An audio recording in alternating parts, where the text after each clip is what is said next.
বিসমিল্লাহির রহমানির রহিম। আসসালামু আলাইকুম। রুবেল স্টাডির পক্ষ থেকে সকলকে স্বাগতম।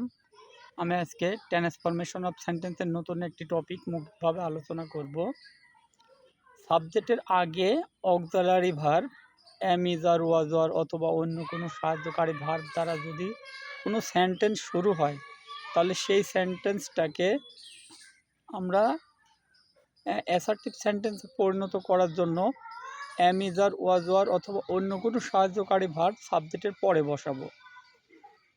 তাহলে আমরা অ্যাসার্টিভে পরিণত করতে পারবো। তাহলে ইন্টারোগেটিভ সেন্টেন্সের পূর্বে যদি am, is, are, was, are, be verb যদি থাকে, তাহলে এম, ইজ, আর, ওয়াজ, আর অথবা অন্য কোনো সাহায্যকারী ভার্ব সাবজেক্টের পরে বসাবো।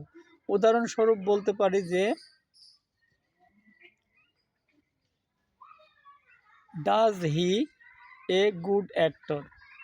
তাহলে এই বাক্যটাকে আমরা অ্যাসার্টিভ সেন্টেন্সে পরিণত করার জন্য আমাদেরকে এই বি ভার্ব ওই অক্সিলারি ভার্ব সাবজেক্টের পরে বসাতে হবে।